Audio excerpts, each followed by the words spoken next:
ఈరోజు తల వెంట్రుకలు గోళ్ళతో పీకుట అనేది టాపిక్ అండి. అక్కడ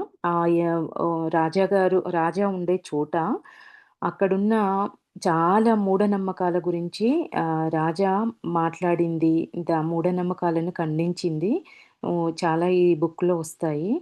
అందులో ఒక మూఢనమ్మకం ఇది. తల వెంట్రుకలను గోళ్ళతో పీకుట అనే టాపిక్కు.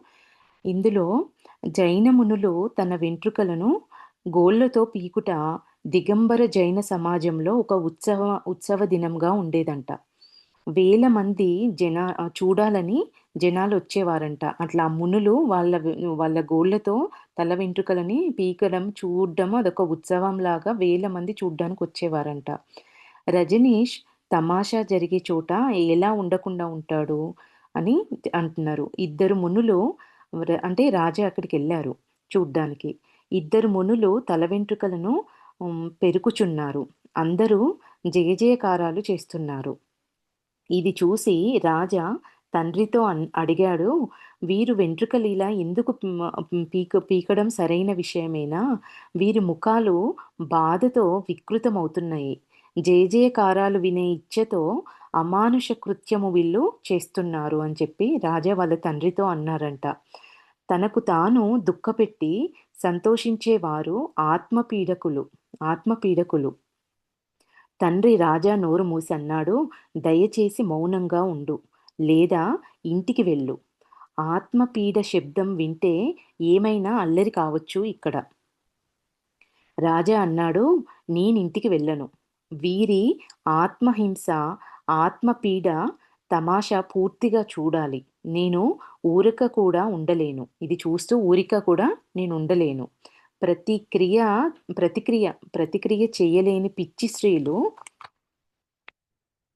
ఇలా వెంట్రుకలు లాగుతుంటారు. అంటే అమాయకంగా ఎదురుదాడి చెయ్యలేని నిస్సహాయ స్థితిలో ఉన్న, అబలలుగా ఉన్న ఆడవాళ్ళు, పిచ్చివాళ్ళు వాళ్ళ పైన ఏదైనా అఘాయిత్యం జరిగినప్పుడు ఏమి చెయ్యలేని స్థితిలో, నిస్సహాయ స్థితిలో వాళ్ళ తల వెంట్రుకలు ఇట్లా లాక్కుంటూ ఉంటారు. ఇది చూడ్డానికి అట్లా ఉంది అంటున్నారు రాజా. మునులంటారు, శాస్త్రాలలో సాంకేతిక కళా విజ్ఞాన ప్రయోగం నిషేధం. ఒకవేళ వీరు కత్తిని లేదా రేజర్‌ని ఉపయోగిస్తే ఈ జేజేయకారాలు ఎలా జరుగును? ఉత్సవము ఎలా జరుగును? వీరి సహనశీలత ఎలా అగుపడును? రాజా స్నేహితులతో అన్నాడు, గాంధీజీ కూడా జైనుల వద్దనే ఆత్మహింస మంత్రం నేర్చుకున్నాడు. సత్యాగ్రహం పేరుతో తన శరీరాన్ని కష్టపెట్టాడు. ఇక్కడ ఈయన రాజా ఏమంటున్నారు, వీళ్ళు ఇవేవి కత్తిని గానీ, రేజర్‌ని గానీ వాడకుండా వాళ్ళ వెంట్రుకలను తీస్తున్నారు కాబట్టి, వీళ్ళకి ఇట్లాంటి జేజేకారాలు చేయడం వల్ల, వీళ్ళని ఎంకరేజ్ చేయడం వల్ల, వీళ్ళు ఒక గొప్ప అనే స్థితిలో వీళ్ళిట్లాంటి పనులు చేస్తున్నారు. వీరి సహనశీలత ఎవరికీ బయటికి కనబడదు. ఇట్లా చేయకపోతే వీళ్ళకు గొప్ప అని ఎవరు అనరు. ఇంతమంది అట్రాక్ట్ అవ్వరు ఇది చూడ్డానికి. అసలు గాంధీజీకి కూడా ఆయన కూడా తినకుండా శరీరాన్ని హింసించుకున్నారు. తన ఆత్మని తన శరీరాన్ని కష్టపెట్టారు. ఆయన అది అట్లా శరీరాన్ని తినకుండా కష్టపెట్టడం అనేది మనలాగున్న ఇట్లాంటి జైనులను చూసే అయ్యుంటుంది. సత్యాగ్రహం పేరుతో తన శరీరాన్ని కష్టపెట్టుకోవడము అనేది రాజా అంటున్నాడు వాళ్ళ ఫ్రెండ్స్‌తో. ఈ పని స్త్రీలు భోజనం మాని తన మాటను ఒప్పించుట లాంటిది. తినకుండా అలిగి అన్నపట్టు సాధించుకోవడం లాంటిదే ఇట్లా ఈ పని చెయ్యడము అంటున్నారింకా. ఇది ఇతరులపై ఒత్తిడి తెచ్చే ఒక మనోవైజ్ఞానిక పద్ధతి. అహింస అంటే ఒక విధమైన హింస చేసిన పాపము. తన శరీరంపై చేసినా కూడా వారి ముఖంపై రక్తం అంటే అహింస అంటే ఏ విధంగా కూడా ఇట్లాంటి హింస చేయకుండా ఉండడం. వీళ్ళు అహింస అని చెప్పి వాళ్ళ ఆత్మను వాళ్ళే హింసించుకుంటున్నారు అనేది చెప్తున్నారు. ఇంకా తన వాళ్ళ శరీరం పైన చేసుకున్నా కూడా అది అహింసనే. వాళ్ళపై వాళ్ళు చేసుకున్నా ఎట్లాంటిదైనా పక్కన వాళ్ళకి చేసినా వాళ్ళపైన వాళ్ళు చేసుకున్నా కూడా అది అహింసనే అంటున్నారు. వారి ముఖాన్ని చూడండి రక్తం ప్రవహిస్తుంది. అట్లా చేతులతో వెంట్రుకలను గోళ్ళతో పీకడం వల్ల రక్తము ప్రవహిస్తుంది. ఇతరుల పీడలో రసానుభూతి పొందుట వికృత మస్తిష్క లక్షణం. అంటే వీళ్ళంతా జేజేకారాలు చేస్తూ వాళ్ళు చేస్తున్న దాన్ని జనాలు జనాలందరూ గుమ్మిగూడి చూస్తున్నారు కాబట్టి, ఇదంతా కూడా చూసి ఇతరుల పీడలో రసానుభూతి పొందుట అనేది వికృతమైన మస్తిష్క లక్షణం. ఈ అల్లరి గుంపుకు చెప్పటం వ్యర్థమని రాజా ఇంటికి వెళ్ళిపోయాడు. ఇవన్నీ మాట్లాడాడు. కానీ వీళ్ళకెన్ని చెప్పినా కూడా వాళ్ళు వినే స్థితిలో లేరు కాబట్టి, ఇంక చివరికి ఈ అల్లరి గుంపుకి ఇవన్నీ చెప్పడం వ్యర్థము అని చెప్పేసి అక్కడి నుంచి ఇంటికి వెళ్ళిపోయారంట. ఇంకా తాత అస్వస్థత వల్ల ఇంట్లోనే ఉన్నాడు. రాజా వచ్చింది చూసి అన్నాడు, "నేడు పిచ్చివాళ్ళ తమాషా చూసావా? ఎలా ఉంది?" అని తాతయ్య రాజాని అడిగాడంట. "ఇదంతా చూడటము అమానుషం మరియు వ్యర్థము. నిజానికి వీరందరి మతి చెడిపోయింది.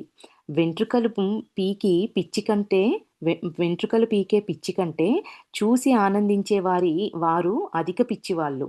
ఒకవేళ ఇదే తపము మరియు త్యాగము అయితే సతీ ఆచారాన్ని చట్టం ద్వారా ఆపినట్లు దీన్ని కూడా ఆపాలి." తాత అన్నాడు, "ఏమంటే అహింస పరమోధర్మమని వారే ఇది చేస్తారు. వాళ్ళే అహింస పరమోధర్మం అంటారు. వాళ్ళే ఇట్లాంటివన్నీ చేస్తారు. ఇందుకే నాకు ఈ ధార్మిక బూటకం అంటేనే పరమరోత" అని తాత చెప్తున్నారు. సతీ ఆచారం అంటే ఆ రోజులలో సతీ సహగమనం అనేది అప్పటికి జరుగుతూ ఉంటే అప్పటి గవర్నమెంట్ ఇట్లా ఎవరైతే సతీ సహగమనం చేసేవాళ్ళున్నారో వాళ్ళని అది చట్ట వ్యతిరేక పని అని చెప్పేసి వాళ్ళని వెంబటే జైలు శిక్ష వాళ్ళకి ఇచ్చేవాళ్ళంట. అప్పుడు దాన్ని బలవంతంగా అప్పటి గవర్నమెంట్ చేసింది. అట్లానే ఇట్లా బలవంతంగా వాళ్ళ తల వెంట్రుకలను పీక్కునే ఈ పద్ధతిని కూడా ఇట్లానే ఒక చట్టం చేసి దీన్ని ఆపాలి అనేది రాజా చెప్తున్నారు. ఇంకా నెక్స్ట్ టాపిక్ అండి. మందిరానికి ఎందుకు వెళ్తా? రాజా సామాన్యంగా మధ్యాహ్న హారతి లేదా రాత్రి చివరి హారతి సమయాన రాముని మరియు కృష్ణుని మందిరంలో అగుపడేవాడు. భక్తులందరూ వెళ్ళిపోయిన తర్వాత కూడా రాజా ఘంటానాదం చేస్తూ ప్రార్థన చేస్తూ ఉండేవాడు. పూజారి రాజా ఎప్పుడు వెళ్తాడా మందిరం మూస్తానని చూస్తూ ఆవలింతలు తీస్తూ 2, 3 కునుకులు తీసేవాడు. అదే సమయాన రాజా అంటే ఆ పూజారి కునుకులు తీస్తున్న సమయాన రాజా ఏం చేసేవాడంట, ఒక అదే సమయాన రాజా స్టూల్ పైకెక్కి మందిరంలోని ప్రిజ్మీని దొంగలించేవాడు. వాటితో సూర్యకిరణాలను 7 రంగులలో మార్చడం ఆయనకి ఇష్టమైన ఆట. రాజా స్నేహితుడు శుకుల్ అన్నాడు, "రాజా దొంగతనం చేయటం మంచిది కాదు. పట్టుబడితే ఎంత అవమానం. తోటలోని మామిడి, జామ పండ్లు కోయటం తప్పు కాదు కానీ, మందిరంలోని వస్తువులు దొంగిలించుటనా" అని చెప్పేసి ఆయనంటే రాజా అన్నాడు. రాజా నవ్వి జవాబిచ్చాడంట, "నీవెంత అమాయకుడవు. మా తాతయ్య అంటాడు, లోకులు వారి పాప సంపాదనను మందిరానికి ఖర్చు చేస్తారు. భగవంతుడు ఇంకా ఎక్కడైనా ఉండొచ్చు కానీ మందిరంలో మాత్రం ఉండలేడు." శుకుల్ అప్పుడు అడిగాడు, "ఇది నీవు ఏ ఆధారంగా చెప్తున్నావు? ఏ ఆధారం మీద చెప్పావు?" అనేది ఆ శుకుల్ అనే అబ్బాయి అడిగాడంట. అప్పుడు రాజా అన్నాడు, "నీవు సీతారాముని మరియు కృష్ణుని మూర్తులు ఉన్న గది చూసావా ఎప్పుడైనా? ఆ గదిలో వెలుతురు, గాలి రాదు. చీకటి, దినమంతా చెమట వస్తూ ఉంటుంది. మరి దినమంతా భక్తులు గంటల గంటల కొద్దీ ప్రార్థనల గొడవలు, అల్లరిలో ఉండడానికి భగవంతుడేమైనా అంత బుద్ధిహీనుడా? అక్కడ ఎలా ఉండగలడు అనేది రాజా చెప్తున్నాడు. అక్కడ ఉండే ప్రదేశమేమో వాళ్ళుండే ప్రదేశమంతా వెలుతురుండదు. చీకటిగా ఉంటుంది. గాలి రాదు. ఆ గదిలో ఉంటే చెమటలొస్తూ ఉంటాయి. ఇంకా భక్తుల ప్రార్థనలు, గొడవ, అల్లరి, వచ్చేపోయే వాళ్ళ తాకిడి, ఇట్లాంటి ప్రదేశంలో ఏమైనా ఆ భగవంతుడు ఉండడానికి ఆయనేమైనా బుద్ధిహీనుడా అని చెప్పేసి రాజా చెప్తున్నాడు. అప్పుడు శుకులు అడిగాడంట, "మరి నీవు మందిరానికి ఎందుకు వెళ్తున్నావు?" అని అడిగితే రాజా నవ్వి, "నీ పుర్రెలో పూర్తిగా మట్టి ఉంది శుకుల్. మందిరానికి ప్రసాదం కోసం వెళ్తా." శుకుల్ అప్పుడు నవ్వుతూ అన్నాడు, "అరే, నాకు జ్ఞాపకం వచ్చింది.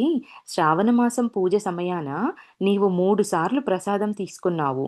టోపీ పెట్టుకొని ఒకసారి, మీసాలు పెట్టుకొని ఒకసారి ప్రసాదం ఇచ్చేటప్పుడు ప్రసాదం తీసుకోవడానికి వచ్చావు. అప్పుడు పూజారి నీ మీసాలు పీకాడు. రాజా అన్నాడు, "అప్పుడే నేను పూజారితో చెప్పాను కూడా. మీరు నాకు ఒకసారి కొద్దిగా ఎక్కువ ప్రసాదం ఇస్తే, నేను మరల మరల వేషం మార్చి ఎందుకొస్తాను" అని చెప్పేసి ఆ పూజారి మీసాలు పీకేస్తే, ఆ పూజారిని వెంబటే అడిగాడంట. ఇంక అప్పటినుంచి ఆ రోజు నుంచి పూజారి రాజాకి ప్రసాదం ఎక్కువగా ఇవ్వడం మొదలుపెట్టాడంట. ఇంకా నెక్స్ట్ టాపిక్ ప్రాథమిక పాఠశాల. అంటే రాజాది స్కూల్ స్టార్ట్ అవుతుంది. ఈ టాపిక్‌లో. తండ్రి రాజాను 9 సంవత్సరాల ప్రాథమిక పాఠశాలలో 9వ సంవత్సరమున ప్రాథమిక పాఠశాలలో చేర్చడానికి తీసుకెళ్ళాడు. రాజా బడి పేరు హతీగేట్. దాన్ని చూసి దీని తలుపులు ఏనుగులా ఎంత అసహ్యంగా ఉన్నవి! ఇది పాఠశాలనా లేక చెరసాలనా? 4 సంవత్సరాలు నేనీ జైలులో ఉండాలా? అని చెప్పేసి రాజా అన్నాడంట. ఎప్పుడు నీతో ఇదే బాధ. నీ అమ్మమ్మ, తాతయ్య గారాబంతో నిన్ను పాడు చేశారు. నీవు పాడైతావనుకోలేదు నేను. బడిలో తండ్రంటున్నారండి. బడిలో చదవక జీవితమంతా శిక్షణ లేకుండానే ఉంటావా? అన్నాడు.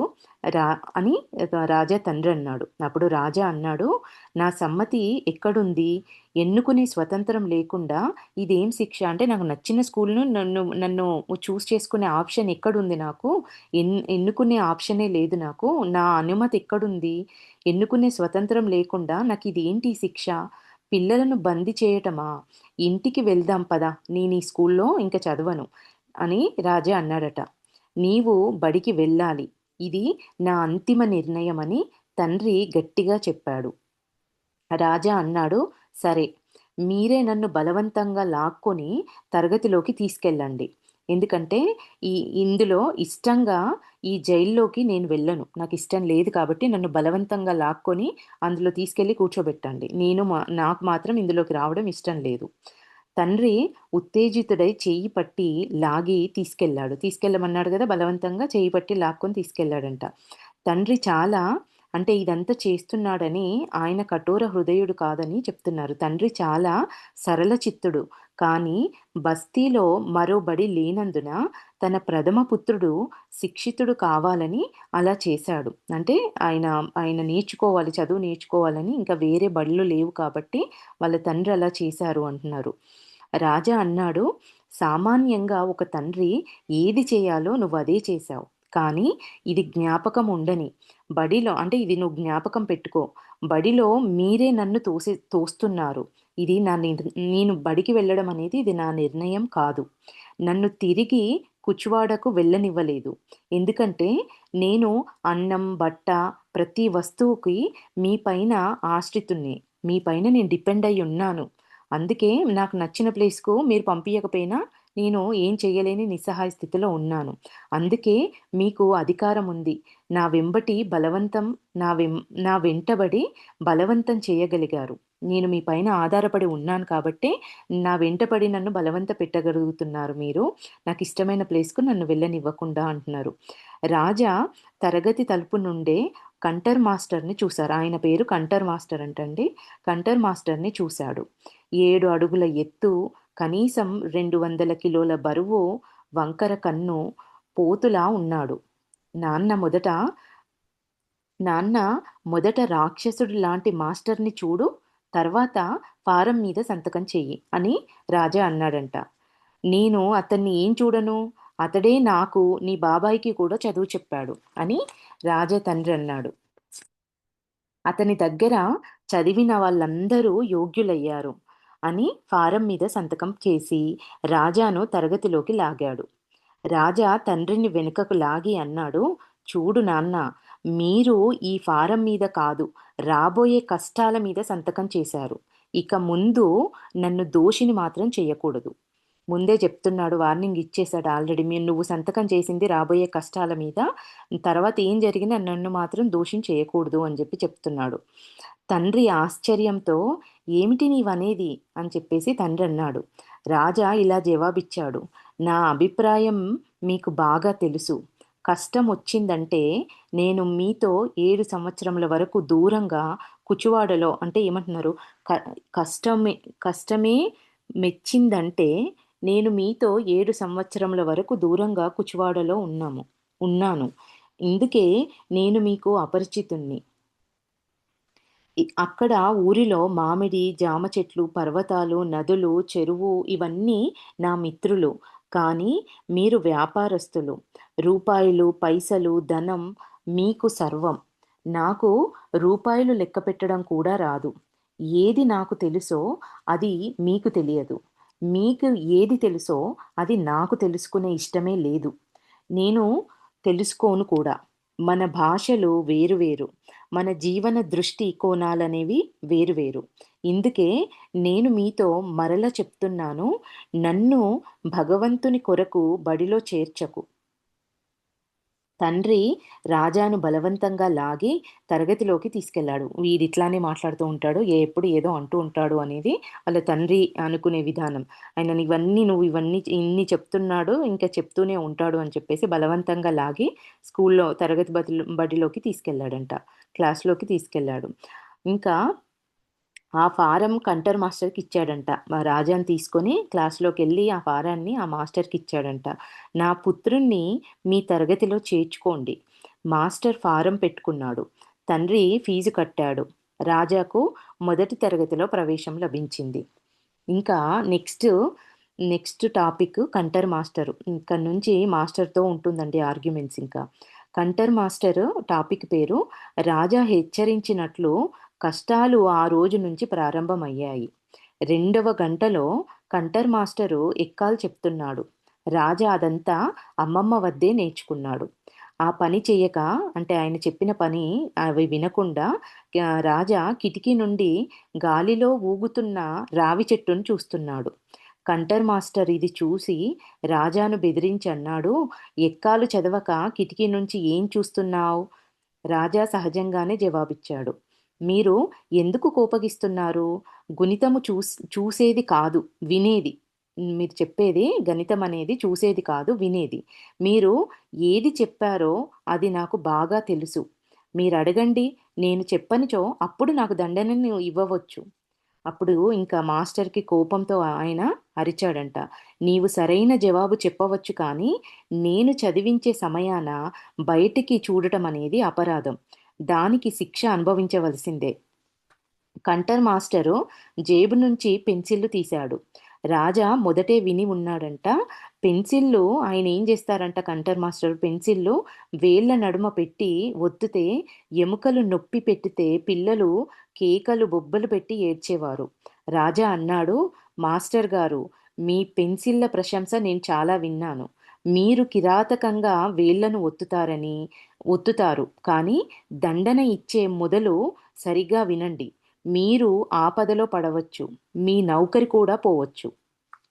అని రో రాజా వాళ్ళ మాస్టర్‌కి చెప్పాడంట. అప్పుడు కంటర్ మాస్టర్ అన్నాడు, "నన్ను బెదిరిస్తున్నావా? ఎవరికి ధైర్యముంది నన్ను దండ నా నన్ను దండన ఇవ్వకుండా ఆపడానికి?" రాజా నిర్భయంగా అన్నాడు, "ఆగండి. నేను మొదట హెడ్‌మాస్టర్ వద్దకు వెళ్తాను. అతనితో చెప్తా. నేను మీ ప్రతి ప్రశ్నకు జవాబివ్వడానికి తయారుగా ఉన్నా. కిటికీ నుండి తొంగి చూస్తే అపరాధం ఏముందందులో? మరి కిటికీలున్నయి ఎందుకు? పాఠశాల నియమావళిలో కిటికీ నుండి తొంగి చూడవద్దని ఎక్కడ వ్రాసి లేదే." కంటర్ మాస్టరుకు ఏ బాలుడు ఇంతవరకు ఎదురు చెప్పలేదు. రాజా నిర్భయంగా దృఢ ఆయన నిర్భయం, దృఢతను చూసి కొద్దిగా సంకోచించి అన్నాడు, "నీవు చాలా తుంటరివి మరియు నేర్పరివి." రాజా మరింత గట్టిగా చెప్పాడు, "వినండి మాస్టర్ గారు, నేను మున్సిపల్ కమిటీ చైర్మన్, ఈ బడి ప్రెసిడెంట్ వద్దకు కూడా వెళ్తాను. రేపు పోలీస్ కమిషనర్‌ను తీసుకొస్తాను. మీరిచ్చే దండనను చూపడానికి." ఇది విని కంటర్ మాస్టర్ వణకసాగాడు. రాజా లేచన్నాడు, "వణకకండి మాస్టర్ గారు. మొదట హెడ్ మాస్టర్ వద్దకు వెళ్తున్నాను. హెడ్ మాస్టర్ గది పక్కనే ఉన్నది కనుక వీరిద్దరి సంభాషణ వింటున్నాడు హెడ్ మాస్టరు." రాజా వారికి నమస్కారం చేసి అన్నాడు, "కృపతో మీ బడి నియమావళి చూయించండి." మాస్టర్ అడిగిన ప్రశ్నకు జవాబు ఇవ్వటానికి తయారు ఉన్నా కిటికీ నుండి బయటికి చూసినందుకు దండన ఇవ్వాలని మరియు వేళ్ళ నడుమ పెన్సిల్ పెట్టి చేతిని త్రింపే దండన ఎక్కడుంది? హెడ్ మాస్టర్ నిదానంగా అన్నాడు, "నాకు తెలుసు కంటర్ మాస్టర్ పిల్లలకు ఇచ్చే దండన తప్పు మరియు నియమాలకు విరుద్ధమని. కానీ నేనేం చెయ్యలేను. ఎందుకంటే అతడు ఈ బడికి చాలా పురాతన అధ్యాపకుడు. ఇక్కడ వాళ్ళ హెడ్ మాస్టర్ మాట్లాడుతున్నారండి ఇదన్నీ. రాజా వారికి నమస్కారం చేసి అన్నాడంట. ఏమని? హెడ్ మాస్టర్ గది పక్కనే ఉంది కనుక వీరిద్దరి సంభాషణను హెడ్ మాస్టర్ విన్నాడు. అప్పుడు హెడ్ మాస్టర్‌ని చూసి రాజా ఆయనకి నమస్కారం చేసి అన్నాడు, "మీరు కృపతో మీ బడిలో ఉన్న నియమావళి అంతా చూపించండి." అప్పుడు మాస్టర్ అడిగిన ప్రశ్నకు జవాబు ఇవ్వటానికి తయారుగా ఉన్నా నేను. కిటికీ నుండి బయటికి చూసినందుకు దండన ఇవ్వాలని, మరియు వేళ్ళ నడుమ పెన్సిల్ పెట్టి చెయ్యిని తిప్పే దండన ఎక్కడుంది? అంటే కిటికీలో నుంచి బయటికి చూస్తే వేళ్ళ మధ్యల పెన్సిల్ పెట్టి తిప్పడానికి దండన ఈ పనిష్మెంట్ అని చెప్పేసి ఎక్కడైనా ఉందా? అనేది రాజా అడుగుతున్నాడు. అప్పుడు హెడ్ మాస్టర్ నిదానంగా అన్నాడు, "నాకు తెలుసు కంటర్ మాస్టరు పిల్లలకిచ్చే దండన తప్పు అని. మరి అది నియమాలకు కూడా విరుద్ధమని కూడా తెలుసు. కానీ నేనేం చెయ్యలేను. ఎందుకంటే మా బడికి చాలా పురాతనమైన అధ్యాపకుడు. వాళ్ళ తండ్రికి, వాళ్ళ బాబాయిలకి అందరికీ ఆయననే ఒక్కడే టీచర్ కాబట్టి ఇంక ఏం చేయలేని స్థితిలో నేను ఊరికే ఉండిపోయాను" అనేది హెడ్ మాస్టర్ చెప్తున్నారు. ఈ బస్తీ వారందరూ మరియు వారి తండ్రులు కూడా అతని వద్దనే చదువుకున్నారు. ఈ బస్తీలో ఉండేవాళ్ళు, వాళ్ళ తండ్రులు కూడా అందరూ ఈ కంటర్ మాస్టర్ దగ్గరనే చదువుకున్నారు. అందుకే అతనికి విరుద్ధంగా ఏమీ చెయ్యడానికి ఒప్పుకోరు. వాళ్ళ పిల్లలు వాళ్ళ తండ్రులు కూడా ఒప్పుకోరంట ఆయనకు విరుద్ధంగా చేయడానికి. రాజా అన్నాడు, "మీరు బడి నియమాలకు విరుద్ధంగా అన్యాయం జరిగితే ఏ చర్య తీసుకోరా మీరు?" హెడ్ మాస్టర్ అప్పుడు అన్నాడంట. రాజా హెడ్ మాస్టర్‌తో అంటే హెడ్ మాస్టర్ అంటున్నారు, "అనవసరంగా ఆహ్, జంజాటంలో పడకు. తరగతిలోకి వెళ్లి కంటర్ మాస్టర్ దండన అంగీకరించు." రాజా అన్నాడు, "నాకు ఇలాంటి చదువు అసలు అవసరమే లేదు. ఏం జరిగినా అన్నింటికి కూడా నేను సిద్ధమే. ఇప్పుడే నేను బడి చైర్మన్ వద్దకు మరియు పోలీస్ ఇన్స్‌పెక్టర్ వద్దకు కూడా వెళ్తాను. నియమానికి విరుద్ధంగా నాకు ఎవరూ దండన ఇవ్వలేరు. దయతో బడి నియమావళి ఇవ్వండి." హెడ్‌మాస్టరు బడి నియమావళి హెడ్‌మాస్టర్ బడి నియమాల పురాతన పుస్తకం ఇచ్చాడు. అంతలోనే కంటర్ మాస్టర్ వచ్చాడు. హెడ్ మాస్టర్ కంటర్ మాస్టర్‌తో అన్నాడు, "మాస్టర్ గారు, ఈ పిల్లవాన్ని క్షమించండి. నాకు భయంగా ఉంది. ఈ విషయంలో మీ మెడకు ఉరి పడవచ్చు" అని చెప్పేసి కంటర్ మాస్టర్‌తో చెప్పాడంట. "ఈ పిల్లవాడిని క్షమించి వదిలేయండి. ఈ పిల్లవాడు మరీ మన దూరంగా ఇంక చాలా దూరం ఎళ్ళేలాగున్నాడు. ఇది పెద్ద సమస్య కాకముందే ఈ పిల్లవాడిని క్షమించి వదిలేయండి" అని చెప్పేసి హెడ్ మాస్టరు కంటర్ మాస్టర్‌తో అన్నాడంట. కంటర్ మాస్టర్ అన్నాడు, "మీరు ఏమాత్రం చింతించకండి. హెడ్ మాస్టర్ గారు, మీరేమాత్రం చింతించకండి. నేను ఈ పిల్లవాడిని సరిచేస్తాను. నేను మంచి మంచి వాళ్లకు నీళ్లు తాగించాను. పిల్లలకు నా ఆదేశమే బడి నియమము. బడి నియమావళిని నేను లెక్క చేయను. నా జీవితమంతా ఈ బడిలోనే చదువు చెప్పాను. ఇప్పుడు ఈ పిల్లవాడు నాకు నియమములు, చట్టం చదివించడానికి వచ్చాడు. నేను నాది నేను చెప్పానంటే అదే నియమావళి. ఇప్పుడు కొత్తగా ఈ పిల్లవాడొచ్చి నాకు నియమాలని, చట్టాలని ఏదో చెప్తున్నాడు. ఎంతోమంది పిల్లలకు నీళ్లు తాగించాను. నేనెంతో ఈయనని కూడా నేను సరిచేస్తాను అని చెప్పేసి కంటర్ మాస్టర్ చెప్తున్నాడు. అప్పుడు రాజా అన్నాడంట కంటర్ మాస్టర్‌తో, "రేపటి నుండి ఈ బడిలో మీరన్నా ఉండాలి, లేదా నేనైనా ఉండాలి. అంతేగాని మనిద్దరం మాత్రం ఉండలేము ఈ బడిలో." తను బడి నుంచి ఇంటికి వెళ్ళాడు. రాజా తండ్రితో ఇదంతా చెప్పాడు. తండ్రి కోపంతో అన్నాడు, "నాకు ఇదే భయం. నీవు జంజాటంలో పడి నీ వెంబటి నన్ను కూడా లాగడానికి, ఇతరులను కష్టాల పాలు చేయటానికి నిన్ను బడిలో చేర్చానా నేను?" అని చెప్పేసి వాళ్ళ నాన్న అన్నాడంట. "నాన్న, నేను మీకు ఏదో చెయ్యమని చెప్పడం లేదు. మీరు ఎందుకు చెప్పలేదని అంటారని నేను మీతో ఈ విషయమంతా చెప్పాను. మీరు ఏమాత్రం చింతించకండి" అని రాజా చెప్పాడట. రాజా తండ్రిని వదిలి నేరుగా పోలీస్ ఇన్స్‌పెక్టర్ వద్దకు వెళ్ళాడు. ఇంటికెళ్ళి ఫస్టు వాళ్ళ నాన్నకి జరిగిందంతా చెప్పాడు. ఎందుకంటే నాకు చెప్పలేదని అంటాడని ఫస్టు తండ్రికి విషయమంతా చెప్పాడు. అక్కడి నుంచి "నువ్విట్లాంటి తంటాలు తీసుకొస్తావని నేను భయపడుతున్నాను. నువ్విట్లాంటి జంజాటంలో పడి నన్ను కూడా కొత్త కొత్త జంజాటాల్లోకి లాగుతున్నావని వాళ్ళ తండ్రి అనేటప్పటికల్లా, "నువ్వేం భయపడకు, చింతించకు. జస్ట్ నీకు ఇన్ఫర్మేషన్ ఇస్తున్నాను" అని చెప్పేసి అక్కడి నుంచి పోలీస్ స్టేషన్‌కెళ్ళాడు డైరెక్ట్‌గా. ఇన్స్‌పెక్టర్ దగ్గరికి వెళ్ళి అన్నాడంట రాజా. అతడు రాజాను చూసి ఇన్స్‌పెక్టరు కుర్చీలో కూర్చోబెట్టి అంతా విని అన్నాడు. జరిగిందంతా విని అన్నాడు, "కంటర్ మాస్టర్ గూర్చి చాలామంది ఇలానే చెప్పారు. నా కొడుకు కూడా అతని విద్యార్థే. ఇలాంటి దండనే కూడా నా కొడుకుకి ఇచ్చాడు. నా కొడుకును ఫెయిల్ చేయగలడని ఏ చర్య తీసుకోవడం లేదు నేను. కొన్ని నెలలు ఆగు. పిల్లోడు ఉత్తీర్ణుడు కాగానే చర్య తీసుకుంటాను." రాజా గంభీరంగా అన్నాడు, "ఇన్స్‌పెక్టర్ గారు, నేను కంటర్ మాస్టర్ మీద కంప్లెయింట్ ఇచ్చాను. కాబట్టి చట్టం ప్రకారం చర్య తీసుకోవాలి. మీ కొడుకు ఉత్తీర్ణుడు కావడము, కాకపోవడము నాకేం సంబంధం లేదు. నేను మొదటి తరగతిలోనే జీవితమంతా గడపడానికి సిద్ధంగా ఉన్నాను." ఇన్స్‌పెక్టర్ నవ్వి రాజా వీపు తట్టి అన్నాడు, "నీ నిర్భయత, సాహసము నచ్చింది. నేను రేపు బడికి వస్తాను." రాజా అక్కడి నుండి అధ్యక్షుని ఇంటికి వెళ్ళాడు. అక్కడికి ఆగలేదు మళ్ళీ. పోలీస్ స్టేషన్‌కెళ్ళి అక్కడ కంప్లెయింట్ ఇచ్చి, అక్కడి నుంచి పొలిటీషియన్ దగ్గరికి, అధ్యక్షుని దగ్గరికెళ్ళాడు. ఇంటికెళ్ళాడంట. అతడు సోమరి, పిరికిపంద. అంతా విని మెల్లగా అన్నాడు, "అతని గూర్చి నాకంతా తెలుసు. కానీ అతనికి వ్యతిరేకంగా ఏ చర్య నేను తీసుకోలేను. నీవు ఇంటికి వెళ్ళు. చదువు చెప్పే సమయాన ఏది జరిగినా ధైర్యంతో ఎదుర్కొనే అలవాటు చేసుకో" అని అతను చెప్పాడట రాజాతో. రాజా నిర్భయంగా అన్నాడు, "మీరు మంచి అధ్యక్షులు. మాస్టర్ తప్పులు చేయని పిల్లలను కూడా కఠినంగా శిక్షిస్తున్నాడు. దీనిపై మీరేమీ చర్య తీసుకోకుండా కంప్లెయింట్ ఇచ్చినా నాకే సలహా చెబుతున్నారు. మీరు చెవులు విప్పి వినండి.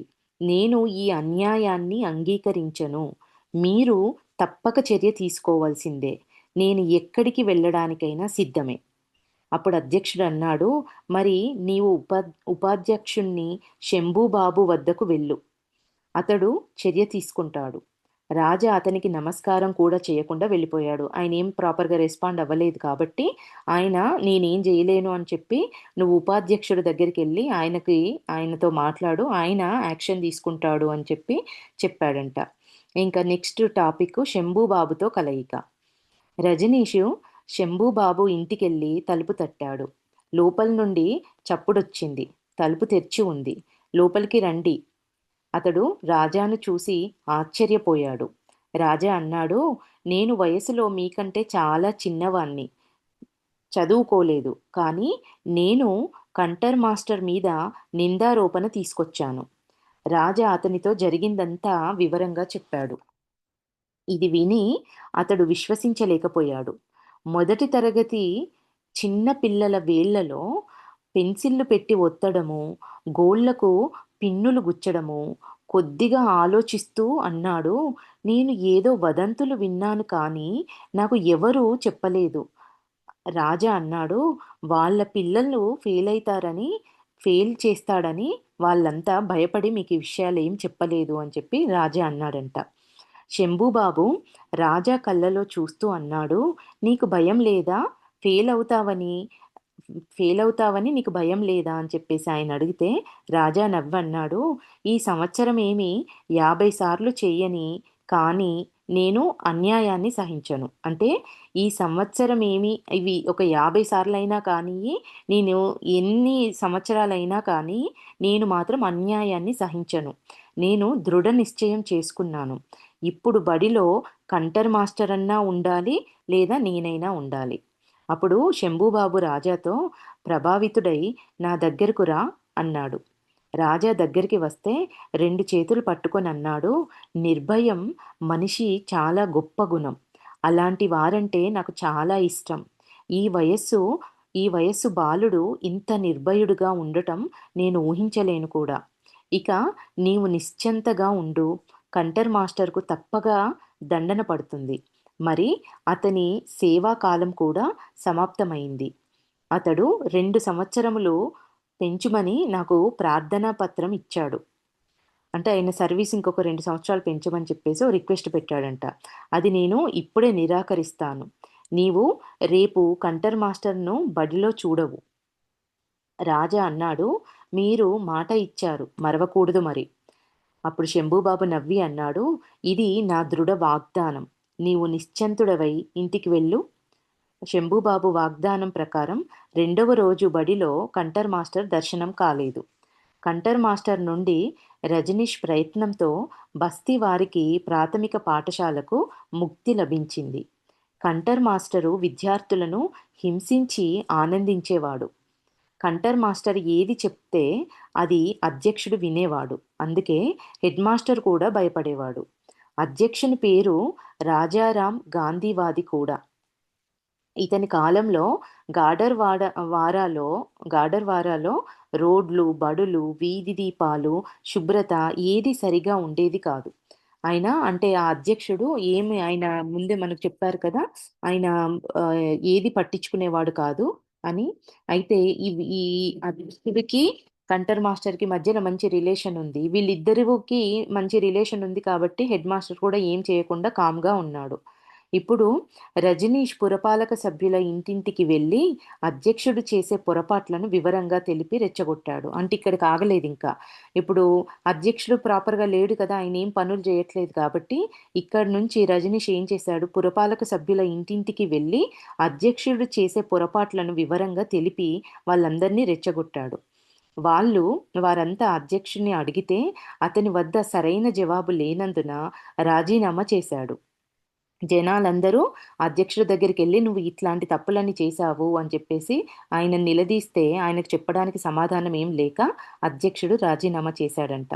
తర్వాత శంభూబాబుని అధ్యక్షునిగా ఎన్నుకున్నారు. అంటే ఉపాధ్యక్షుడు అధ్యక్షుడయ్యాడు.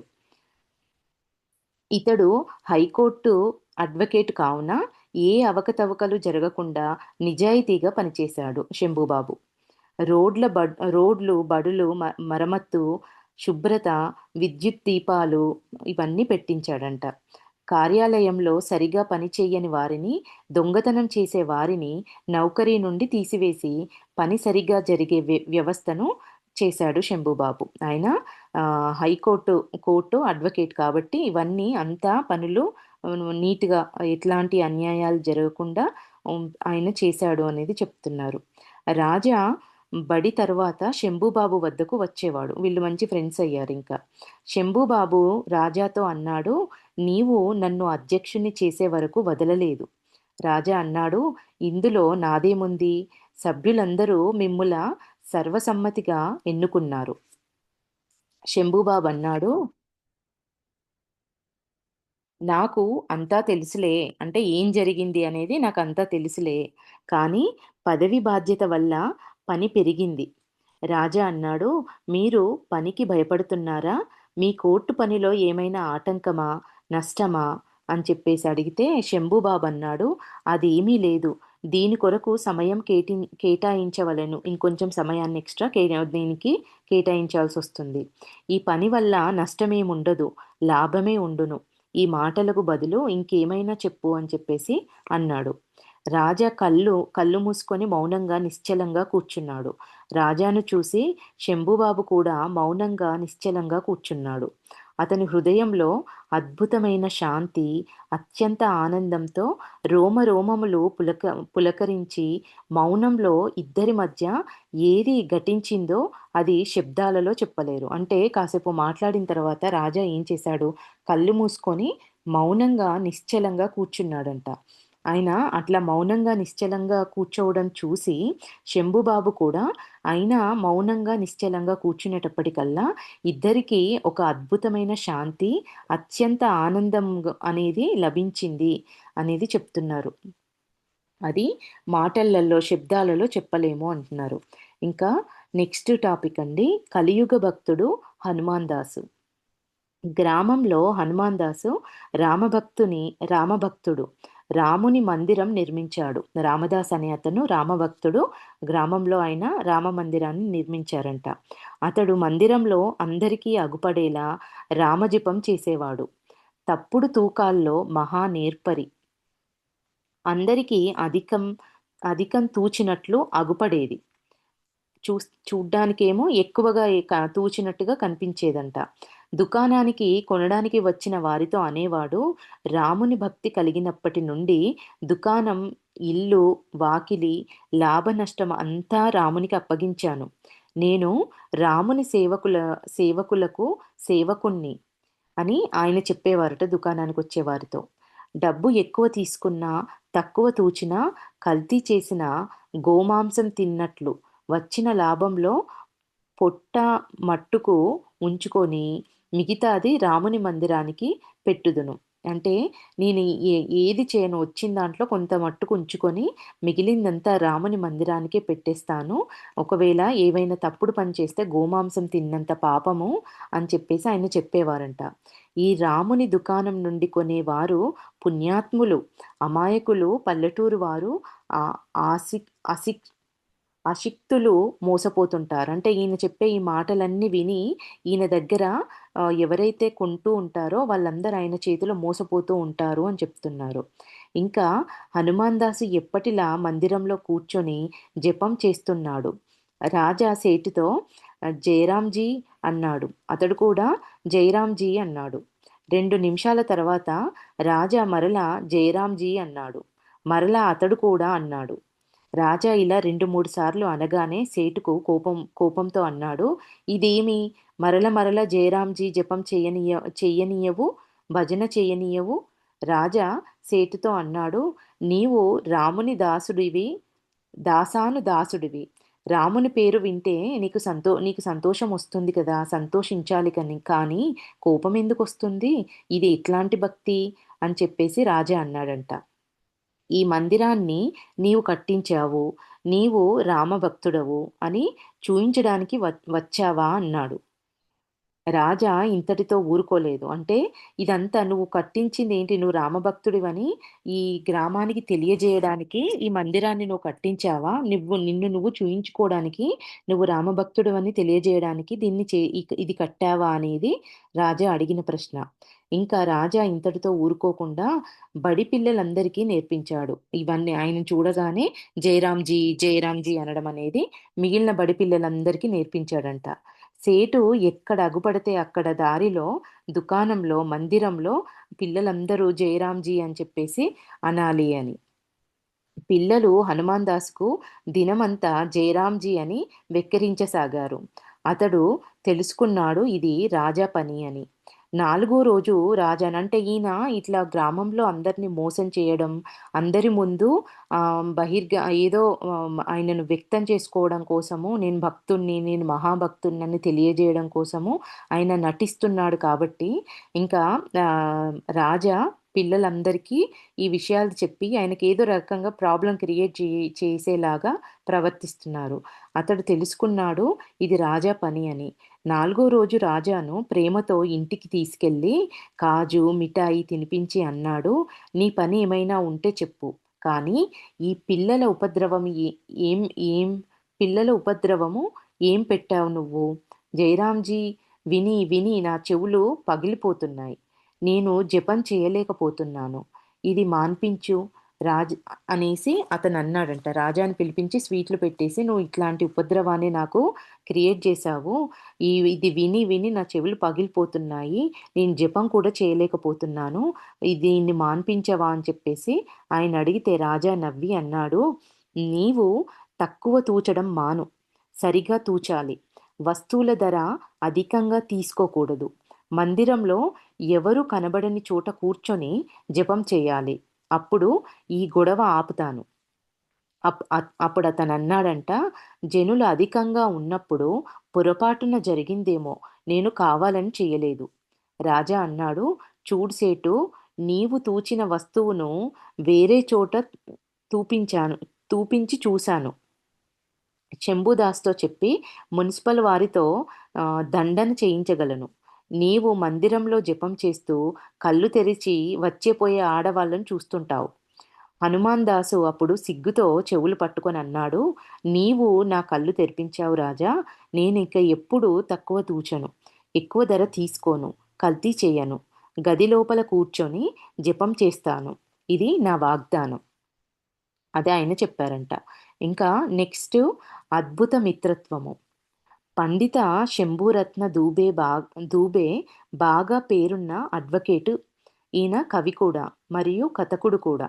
కథలు కూడా రాస్తారంట. ఇతడు వ్రాసిన కథ 'ఝాన్సీ రాణి'. సినిమాకు ఈ 'ఝాన్సీ రాణి' అనే సినిమాకు రాష్ట్రీయ, అంతర్రాష్ట్రీయ పురస్కారం లభించింది. ఇతని కవితలు ముద్రణ కాలేదు. గంభీరంగా ఉన్నా సరళంగా ఉండేవి. వాటిని రజనీష్‌కు వినిపించి సలహా అడిగేవాడు. అతనికి మిత్రుడు రజనీష్. ఈ 'శంభురత్న దుబే' అనే ఈయనకి మిత్రుడు రజనీష్ అంట. రజనీష్ తన కొడుకు కంటే తక్కువ వయస్సు వాడు. ఈ 'శంభురత్న దుబే' ఆయన కొడుకు కన్నా రజనీష్ తక్కువ వయసు వాడు. వీళ్ళ స్నేహానికి అందరికీ వీళ్ళిద్దరి స్నేహాన్ని చూసి అందరికీ ఆశ్చర్యమేసేదంట. అతని పత్ని ఈ పిల్లవాడు వృద్ధా వృద్ధాప్యంలో మీ మస్తిష్కాన్ని చెడగొడుతున్నాడు అని చెప్పేసి అనేదంట. అతని విరోధులు అనేవారు, ఇతనికి ఈ పిల్లానితో అనుచిత సంబంధం ఉంది. అతడు ఎవరి మాటలు కూడా లెక్క చేసేవాడు కాదు. విచారణ కొరకు హైకోర్టు, సుప్రీంకోర్టు వరకు వెళ్ళేవాడు. అతని నీతి న్యాయంతో అందరూ భయపడేవారు. అంటే ఈ ఈ శంభురత్న అనే అతను ఇంత నిజాయితీపరుడు అనేది చెప్తున్నారు. ఒకరోజు రజనీష్ తండ్రి బాబుతో అన్నాడు, మీకు ఈ తుంటరి బాలునితో స్నేహం ఎలా కుదిరిందసలు? చూడండి, ఇతడు మీకు జంజాటంలను వేయగలడు. శంభూబాబు నవ్వి జవాబిచ్చాడు, ఒకరోజు మీకే తెలుస్తుంది నేనెందుకు స్నేహం చేశానో అని. ఇప్పుడు మీ ప్రశ్నకు జవాబు నేను ఇవ్వలేను, మీరడిగిన ప్రశ్నకు. వాళ్ళ తండ్రి ఆయనతో, ఇతనితో మీకసలు ఎట్లా స్నేహం కుదిరింది? ఈయన మీకు ప్రాబ్లమ్స్ క్రియేట్ చేస్తాడంటే, నేను ఇప్పుడు చెప్పలేను కానీ మీకు తెలుస్తుంది అనేది వాళ్ళ శంభూరత్న దూబే గారు చెప్పిన విషయం. తండ్రి అన్నాడు, నేను అతనిని అర్థం చేసుకోలేకపోతున్నాను. ఇతడసలు ఏంటి? ఇతని తుంటరితనంలో కూడా నిజం కనిపించునా?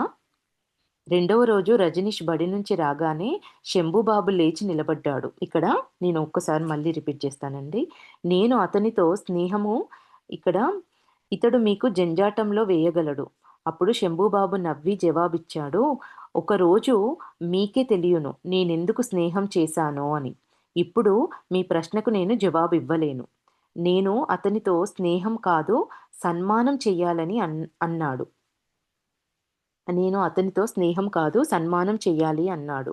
తండ్రి అన్నాడు, అంటే రాజాకి స్నేహం కాదు, ఆయనకి సన్మానం చెయ్యాలి అని చెప్పేసి ఈయన శంభురత్న దూబే గారు అన్నారంట వాళ్ళ తండ్రితో. దానికి తండ్రి అన్నాడు, నేనతన్ని మాత్రం అర్థం చేసుకోలేకపోతున్నాను.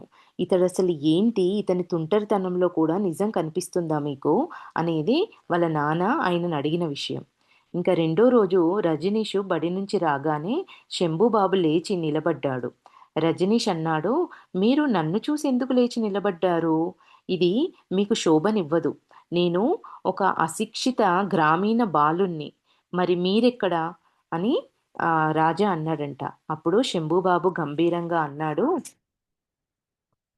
నేడు నేను లేచి మీకు స్వాగతం చెప్తే నాకు ఎంతో సంతోషంగా ఉంది. ఎన్ ఏదో రహస్య ఆనందం లభించింది. అనుభవించవచ్చు క రహస్య ఆనందం లభించింది. అనుభవించవచ్చు కానీ చెప్పలేను. అంటే రాజా కళ్ళు మూసుకొని ఆయన ఒక ధ్యాన స్థితిలో ఉన్నప్పుడు ఈయన అదే స్థితిలో ఉండి ఒక ఒక ఎనర్జీని ఫీల్ అయ్యారు. మాటలలో చెప్పలేని స్థితిని ఆయన అనుభవించారు అని మనం ఇంతకుముందు చదువుకున్నాం కదా! దాన్ని బట్టి ఈయనకి అట్లాంటి అనుభవాన్ని పొందుతున్నట్టున్నారు. రజనీష్ అన్నాడు, నిన్న మీరు మా తండ్రితో మాట్లాడుతున్నారు. బహుశా అందువల్ల స్నేహం వదిలి సన్మానిస్తున్నారు. శంభుబాబు అన్నాడు, నేను నా లోపలి కన్నుతో నిన్ను చూస్తున్నాను. అంత స్పష్టంగా లేకపోయినా నీవేమిటి, ఏమి కాగలవో నాకు కనబడుతుంది. రజనీష్ చిరునవ్వుతో అన్నాడు, అదంతా వ్యర్థం. నేనేమి అవ్వాలి? నేను ఎలా ఉన్నానో ఇప్పుడు మీ ముందు ఉన్నాను. అంటే ఎప్పుడో జరిగేది కాదు. నేను ఎలా ఉన్నానో ఇప్పుడు మీ కళ్ళ ముందున్నాను అనేది ఆయన చెప్తున్నారు. అదంతా వ్యర్థం. నేనేమి అవ్వాలి?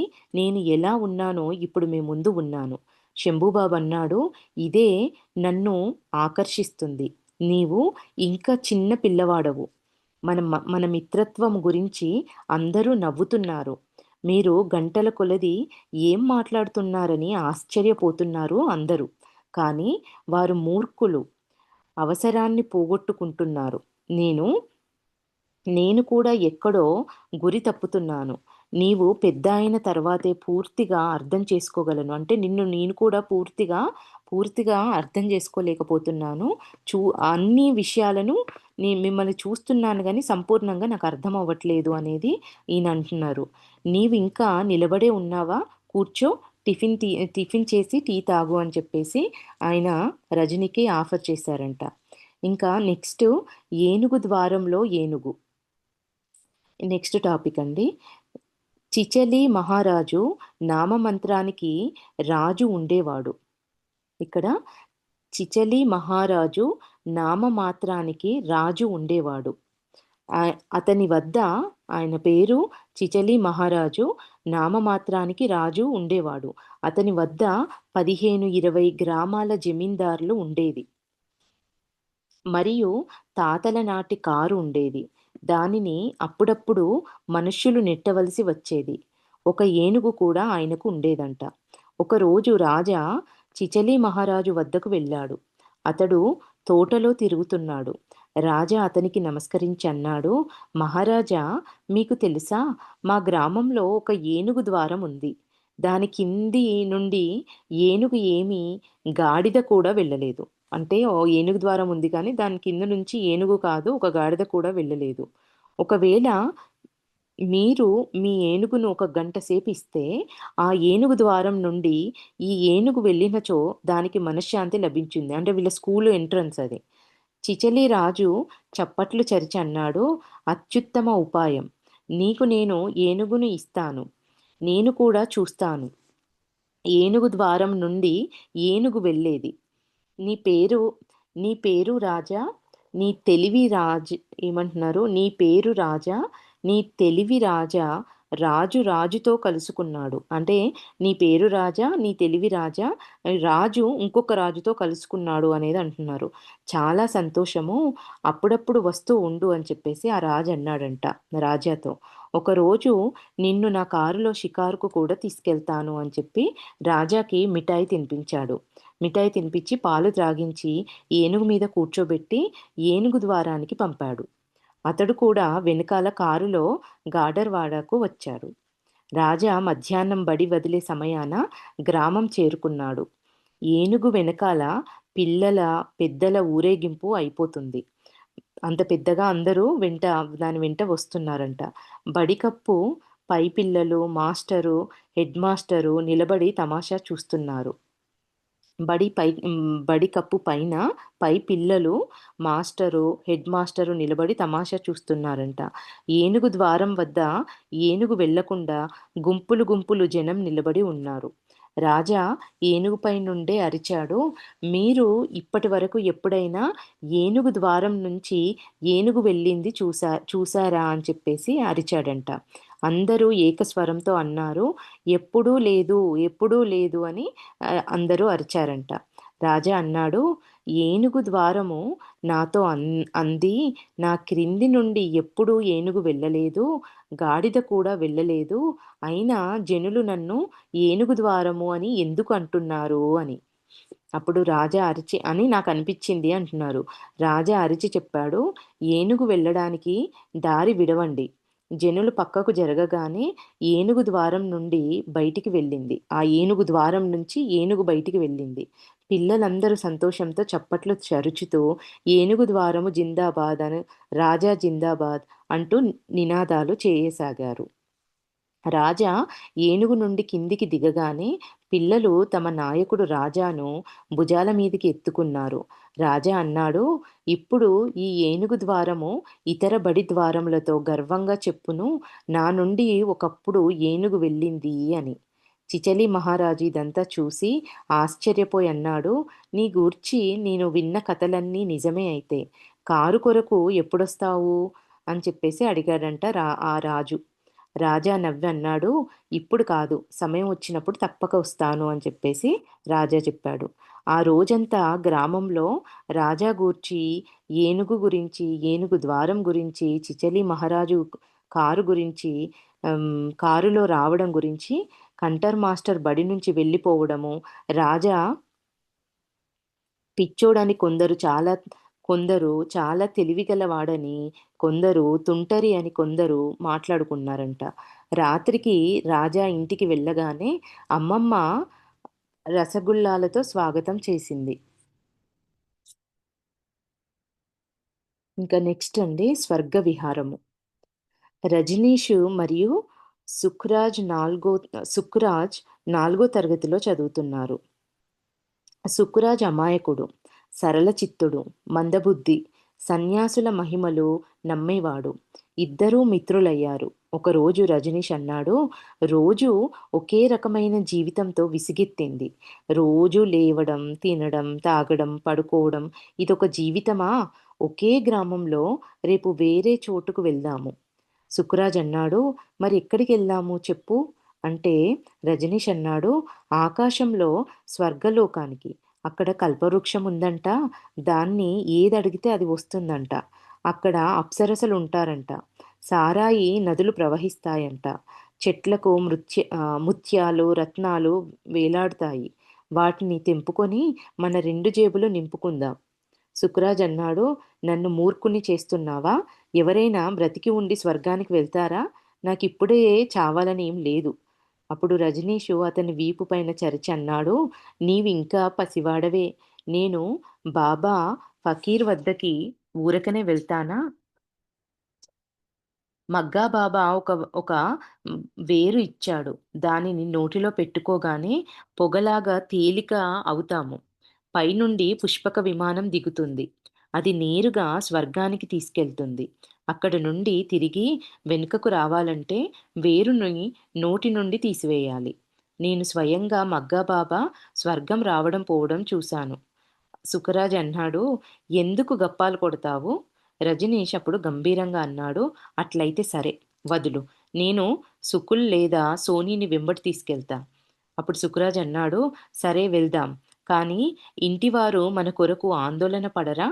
అప్పుడు రజనీష్ చి చిటిక వేసి అన్నాడు, దానికి ఒక ఉపాయం, ఒక మంత్రం కూడా చెప్పాడు. మెడలో ఒక ఎముక వేసుకుంటే మనలాంటి మరో మనిషి తయారవుతాడు. అతన్ని అతన్నిక్కడ వదిలి వెళ్ళవచ్చు. కానీ ఈ మాట నువ్వెవ్వరితో చెప్పకూడదు. చెప్తే మంత్రం పనిచేయదు. సుఖరాజుకు విశ్వాసం కుదిరింది. ఇంకా రెండో రోజు సుఖరాజు స్నానం చేస్తూ తల్లితో అన్నాడు, సాయంత్రం మేము స్వర్గానికి వెళ్తున్నాం. నా కొరకు చింతించకు. నాలాంటి మరో బాలుడు నీ వద్ద ఉంటాడు. తల్లి అది ఉదయమే తల్లి అంది, ఉదయమే బంగు తిన్నావా? నీ బుర్ర సరిగా ఉందా? సుఖరాజు రజనీష్ చెప్పిందంతా తల్లితో చెప్పాడు. తల్లి అంది, వాడు నిన్ను మూర్ఖుని చేశాడు. మొదటి నుండే నీవు మూర్ఖుడవు. ఇలా అయితే ఊరు వారంతా రోజూ స్వర్గం వెళ్ళి వచ్చేవారు. సుఖరాజు ఏమీ అనలేకపోయాడు. రజనీష్ బడిలో సుఖరాజ్‌తో అన్నాడు, "ఈ రోజు సాయంకాలం వెళ్దామా? ఈ సంగతి ఎవరితో చెప్పలేదు కదా!" అని చెప్పేసి అంటే సుఖరాజ్ అన్నాడు, "అనుకోకుండా మాట నోటి నుంచి వెళ్ళిపోయింది. మా అమ్మ అన్నది, నీవు నన్ను మూర్ఖుణ్ణి చేస్తున్నావు అని." రజనీష్ అన్నాడు, "నీవు పిచ్చోడవు. నీకు మొదటే చెప్పాను. ఎవ్వరికైనా చెప్తే మంత్రం పనిచేయదని. నీకు ఆడపిల్లల్లా నోట్లో మాట నిలవదా? ఇప్పుడు నాకు కూడా పుష్పక విమానం రాదింక." సుఖరాజ్ అన్నాడు, "నిజం చెప్పు.